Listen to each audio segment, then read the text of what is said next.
Hello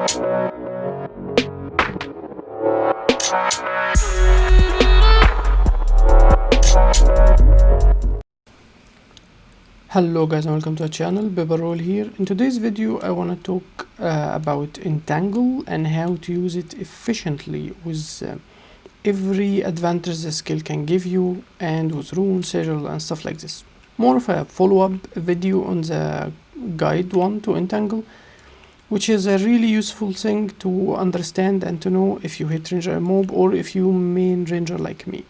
So I'll be linking the first video too if you're really interested in understanding everything about the skill, because in this video I'm gonna be talking about the things I missed, which is how to use Entangle efficiently with few things that just I assumed kind of was obvious. So let's talk about Entangle at first. There's two versions of this skill: the elite one, which every ranger build can use, and the trait one from Druid. Those skills are exactly the same except in few minor details. For a start, they both have the same bleeding and same immobilize. The immobilize details on Ancient Seed is actually wrong. It is exactly like Entangle. So if you increase your immobilize like this, 2 seconds and a half, it's not here 1 second quarter, it's actually 2 seconds and a half, exactly the same.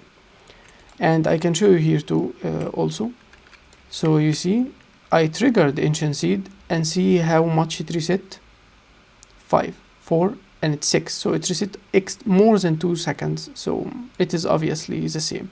And you can try to use Entangle too, it would do the same.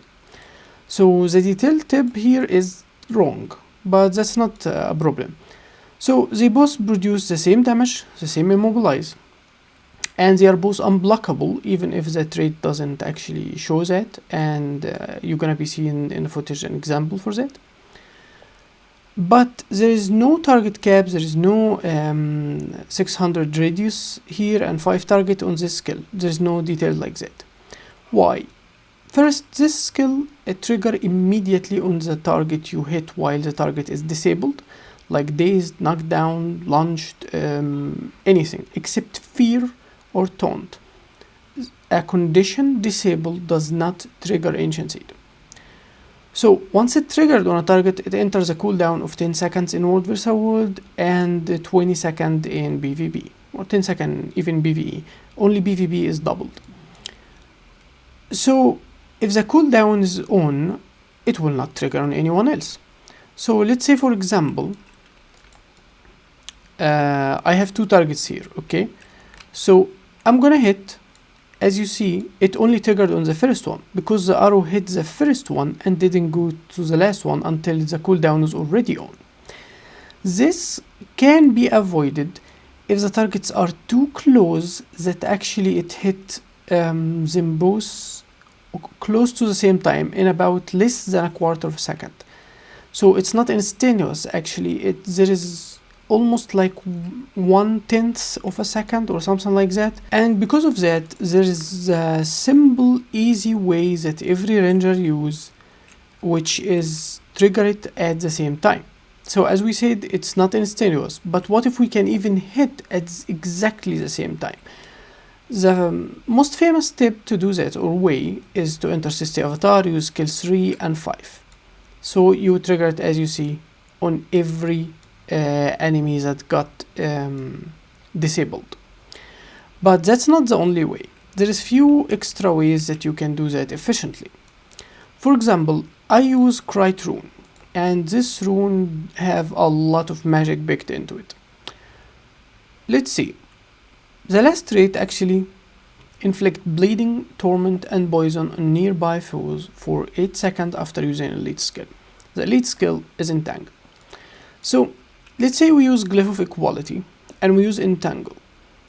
As you see on the footage, normally that will never trigger Ancient Seed unless on specific target. Entangle itself grow roots around you up to 5 targets, and every root hit on a different style. So they don't bolt at exactly the same time. The closest to you, the first the bolts will be. Which is a way, I guess, the developer did it to prevent entangling from keeping triggering another entangle or something like that. So Entangle can actually trigger Ancient Seed, but it will trigger it only on the first target it hits, since the 5 targets will not be hitted at the same time. But since we are using Rune of Krite, actually the last trait of the rune considered as a hit. It doesn't really hit, but it actually trigger Ancient Seed. So we can use Entangle to trigger Ancient Seed. It's like double the damage immediately on everyone around us. So you can actually use the glyph of equality to trigger Ancient Seed through using Entangle on more than one target. It can be not exactly as reliable sometimes because of the delay or your distance, like if the trait didn't trigger on everyone because it has a smaller radius than Entangle itself and stuff like this, and even the glyph have a different radius. But if they are really close to you, like you're trying to hit a downed player with someone reviving them or anything like that, you will be triggering Ancient Seed on both of them. And another way to do this too is using something like a longbow, like in my hybrid build. Let me give you an example of that. Like, let's say from distance, when you can't really use the Celestial Avatar skill 3 and then 5, like you're standing on a wall. So you can simply hit skill 5 and go to Celestial Avatar, hit skill 3. And as you see, Ancient Seed got triggered on both of those golems. This one has a defense bar, so we don't care about it. And this way, because skill 5 hit exactly at the same time. So every target get hit exactly at the same time, which the cooldown doesn't start until after the hit happened. Which gets us to another point why Ancient Seed is a little bit different than Entangle. Ancient Seed, in theory, doesn't have a target cap. Usually you can hit up to 10 targets, 5 targets only, which because your bit doesn't trigger it, which means you can hit up to 5 people with Ancient Seed. And I don't think Init actually meant for this to happen, but I think Ancient Seed doesn't have a target cap at all. So if you can hit more than 5 targets at the same time, it is possible to trigger Ancient Seed even more than that.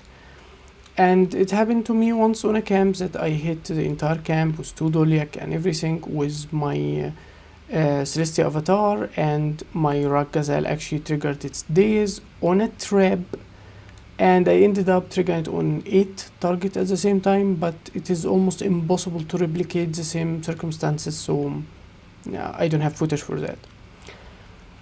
But simply, you would be reliably capable of using it on 5 targets in case you needed to.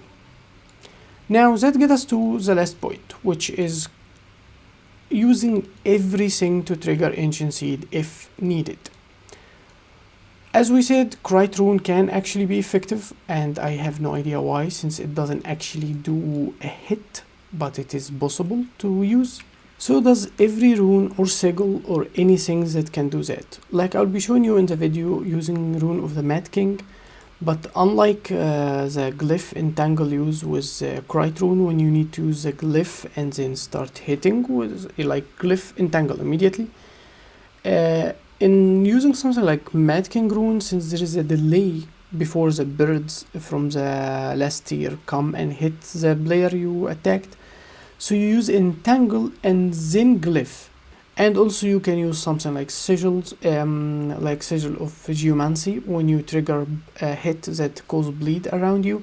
If you trigger it with glyph of equality, you would be triggering Ancient Seed on everyone too. So there is a lot of ways to do that. Even if you, let's say, you stun someone while they exactly stunning you, using something like lightning reflexes would trigger a hit, as it do damage around you actually. So it would trigger even Ancient Seed, which will allow you to dodge, stun break, have a distance between you and an enemy you already immobed. And that can be really useful if you can use this skill, Ancient Seed, offensively, defensively, like at its maximum potential. So that will be it for the video, guys, and I hope you like it and find this information helpful, and I'll be seeing you next time.